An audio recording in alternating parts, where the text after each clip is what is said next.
अस्सलामुअलैकुम सामीन। 9 रजबुल मुरज्जब है, 1 फरवरी है।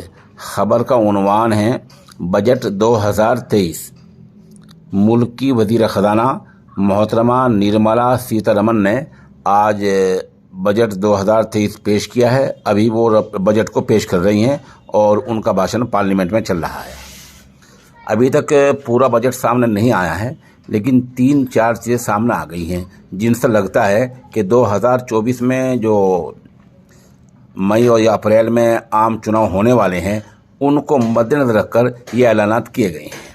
नंबर 1, जो इनकम टैक्स का मामला है उसकी हद अब 7 लाख रुपए बढ़ा दी गई है। जिन लोगों के पास 7 लाख रुपए होंगे वो इनकम टैक्स उन पर ज़रूरी नहीं होगा, लाजमी नहीं होगा। पहले यह 3 लाख तक थी, अब यह हद 7 लाख रुपए कर दी गई है। 7 लाख की जिसकी आमदनी है, 7 लाख रुपए की जिन लोगों की आमदनी है सालाना, वो टैक्स फ्री होंगे। दूसरा ऐलान ये किया गया, जो पैन कार्ड है वो अब कौमी पहचान मान लिया जाएगा।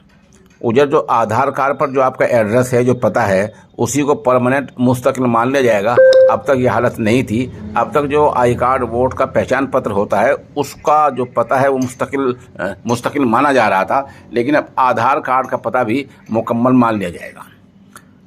इसी तरह जो वज़ीर-ए-आज़म की राशन योजना है उसमें कुछ इजाफा किया गया है, जिससे अंदाज़ा ये हो रहा है कि 1 साल तक और मुफ्त अनाज लोगों को मिलेगा। जाहिर सी बात है, ये योजना भी आम इंतखाबात के मद्देनज़र लाई गई है।